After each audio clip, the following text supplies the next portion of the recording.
You ever just look at a map and just assume everything on it makes sense? Mountains go here, oceans go there, deserts, well, they mind their business. Everything needs everything labeled, everything explainable. But what if it's not actually true? What if scattered across the planet are places that don't follow the rules? Not metaphorically, I mean literally. Places where sound appears with no source, water boils without fire, lights move with intention but no origin, and entire landscapes look like they were designed, not formed. And no, this isn't a Earth is flat situation, relax. This is something far more unsettling because these places are real, documented and studied, and still not fully understood. I'm Nikki, this is Nightly Haven, and tonight we're stepping into the places on Earth that shouldn't exist.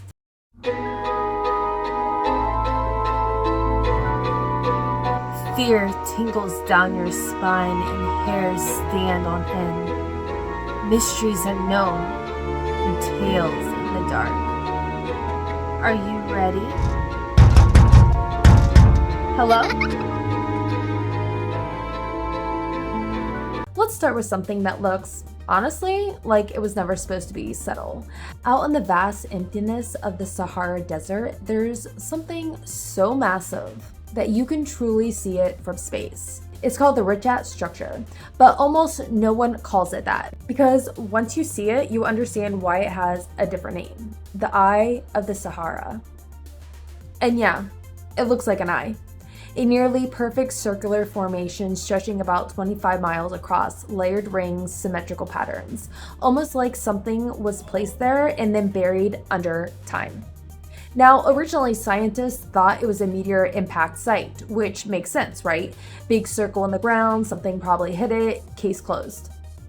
Except there's no evidence of impact shock, no melted rock, no debris patterns, so that theory, out. Which is always comforting, you know, when science confidently says we figured it out and then later goes, actually, we absolutely did not. The current explanation, a geological dome that formed, lifted, and then eroded over millions of years, and to be fair, that explanation works on paper, but visually, it doesn't set right with a lot of people because erosion is messy, random, chaotic. This is structured.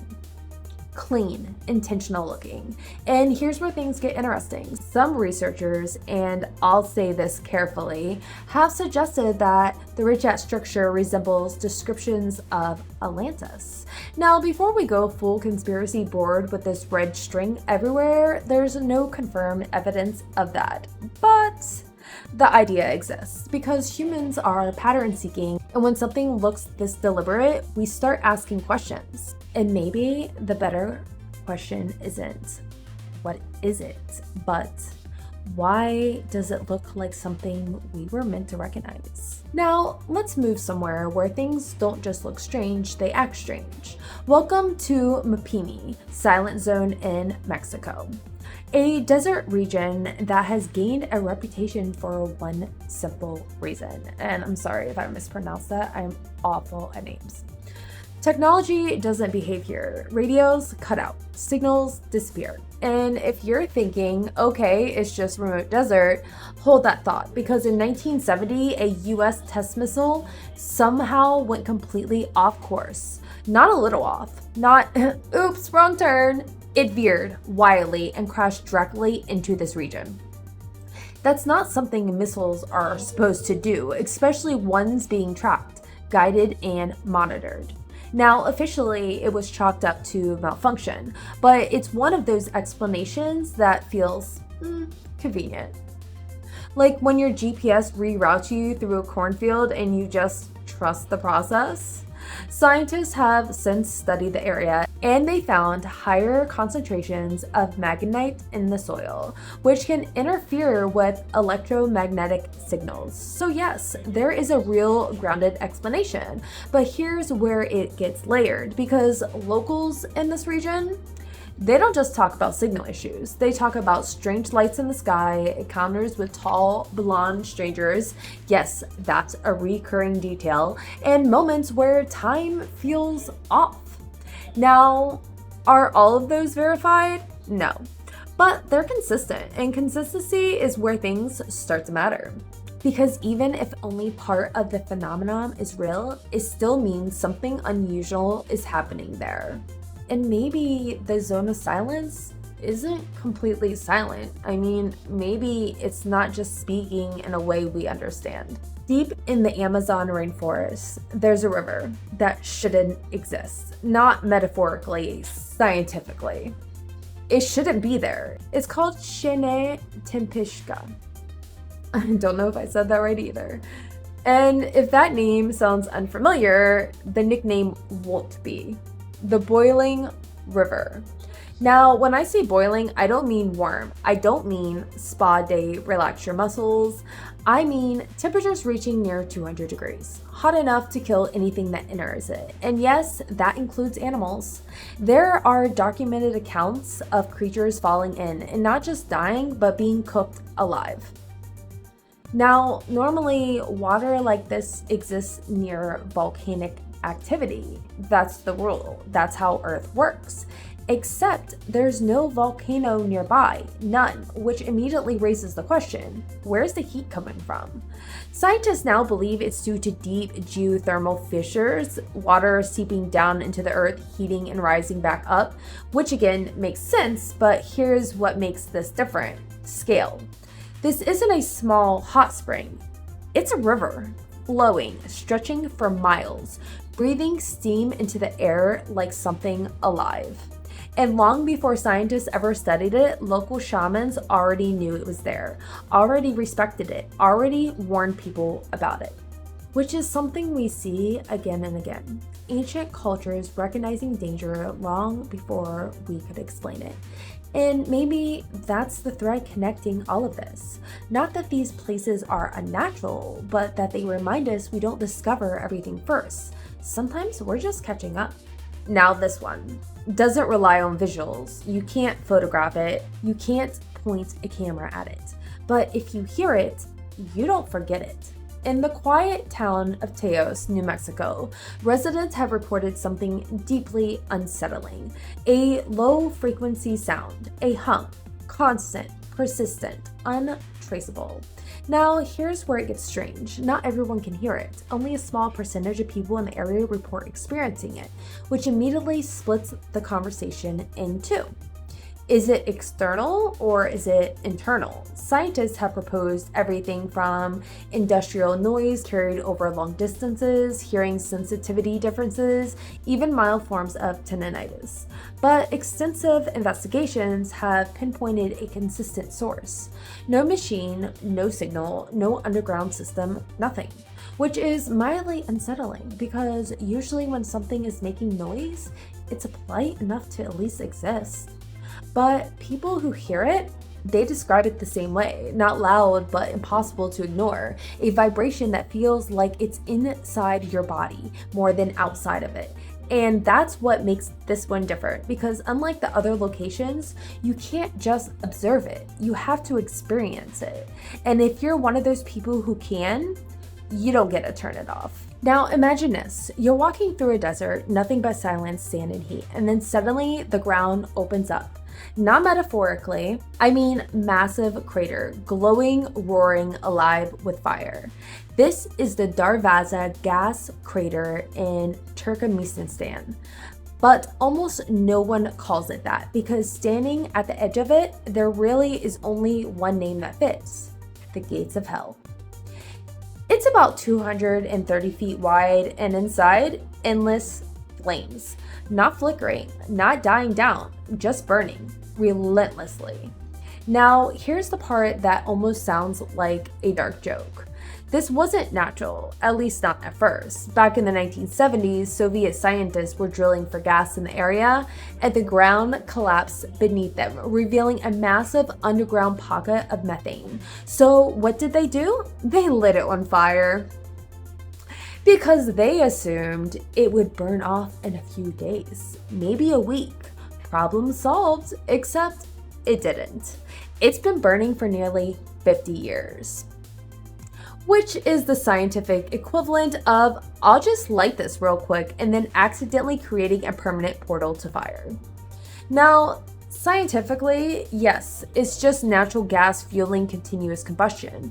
But when you're actually there, looking into it, feeling the heat on your face, hearing the roar echo out of something that looks like no bottom exists, it doesn't feel like science. It feels ancient, like you're staring into something that wasn't meant to be opened. Now let's shift from fire to something that feels almost playful, at least at first, because in Australia, there's a lake that is bright pink. It's actually crazy when you see the pictures. Not kind of pink, not maybe it's the lighting. I mean bubblegum, cotton candy, unreal pink. This is Lake Hillier. And yes, it's real. No filters, no tricks, just water that looks like it belongs in a completely different world. Now, science actually has a pretty solid explanation here. The color comes from microorganisms, specifically algae and bacteria that produce pigments. So technically, mystery solved. Except that doesn't really make it less strange because your brain doesn't care about the explanation. Your brain sees the pink water and immediately goes, yeah, that's not right. Like, if your bathtub suddenly filled with neon blue water, you wouldn't be like, ah, yes, microorganisms. You'd be like, I need to leave immediately. And that's the thing about places like this. Even when we don't understand the why, the feeling doesn't go away because deep down, we expect Earth to behave a certain way. And when it doesn't, it sticks with us. Now, this next place feels personal, not loud, not dramatic, just wrong in a very quiet way. In Poland, there's a forest, but not just any forest. Every single tree is bent. At the base, they curve sharply, almost 90 degrees, before growing upwards again. Hundreds of them, all facing in the same direction, all shaped the same way.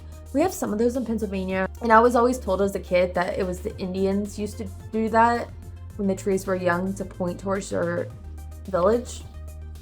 But I don't know if it's the same for this. I don't know. But they're all shaped the same way. Now, if one tree looked like this, you would think, okay, damage, weather, something happened.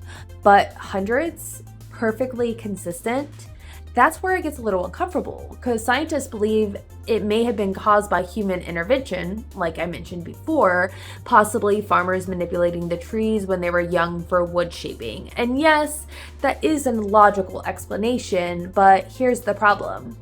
There's no definite record of it, no documentation, no clear reason, just a theory. And when you walk through it, there's a feeling, not fear, not danger, just this quiet sense that something influenced growth itself, like something guided it. Now, let's go somewhere that doesn't just look strange, it changes. On top of a volcano in Indonesia, there are 3 lakes side by side, each completely a different color. We're talking deep black, turquoise blue, and blood red. And here's the part that makes it even stranger. The colors change independently at different times without warning.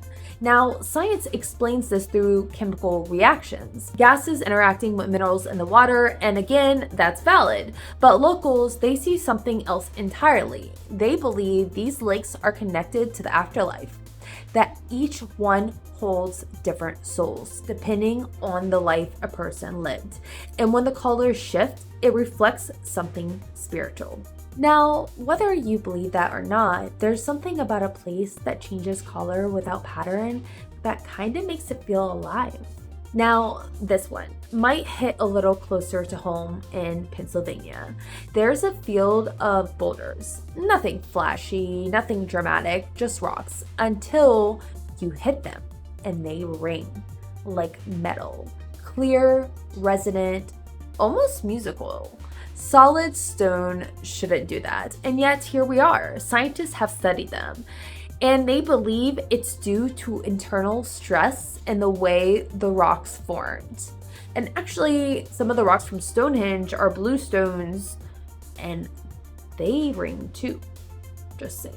But not all of them ring. only certain ones in the same field, right next to each other, which means something very specific had to happen. And of course, someone brought a hammer because humanity sees mysterious rocks and immediately goes, yeah, let's hit it. But standing there, hearing it echo, it feels less like geology and more like something responding. Now, imagine looking across the desert and seeing thousands of perfectly round circles, evenly spaced, like polka dots across the earth. This is what is known as the fairy circles in Namibia.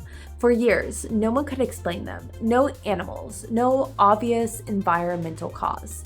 Just patterns. Now, modern science suggests termites or plant competition, which again makes sense, but it doesn't fully explain the precision or why the spacing is so consistent over massive distances, because randomness doesn't usually organize itself this neatly. Off the coast of Japan, there's a stretch of ocean that has a reputation. Ships vanish, planes disappear. Strange lights reported above the water. They call it the Dragon's Triangle, Japan's version of the Bermuda Triangle. Now, scientists point to underwater volcanic activity, magnetic anomalies, rough seas, all valid. But again, patterns repeat. Different location, same phenomena. Which raises a question. Are these isolated incidences or are they all connected? Now, this doesn't feel like Earth. Mount Roraima rises straight up, flat on top, like a table placed in the middle of the jungle. And at the summit, a completely isolated ecosystem. Plants and animals found somewhere else on the planet. It's been called the Lost World. And honestly, that's exactly what it feels like. Like time just stopped there. Beneath the ocean near Japan, divers found something that shouldn't be there. Massive stone structures, sharp angles, step-like formations, almost architectural. Now, here's the debate. Natural formation or man-made? Because if it's man-made, it predates known civilizations in the region by a lot. And that would change everything. In a remote valley in Norway, lights appear in the sky, floating, moving, sometimes hovering for a minute at a time. They've been recorded, studied, and still not fully explained. Plasma is the leading theory, but their behavior still raises questions. Because they don't just drift, sometimes they react. An ocean within an ocean. No land, no borders, just a massive region of water filled with thick, tangled seaweed. Ships once reported getting stuck here, drifting, unable to move, like the ocean itself was holding them in place. And maybe that's the thread through all of this. Not that these places are impossible, but that they remind us the world isn't as stable as we think it is. We map the Earth, we measure it, we study it, and still there are places that don't quite fit. Not broken, not wrong, just unexplained. And maybe that's intentional, because if everything made sense, we stop looking, and some things don't want to be found. Have a good night, guys. Bye.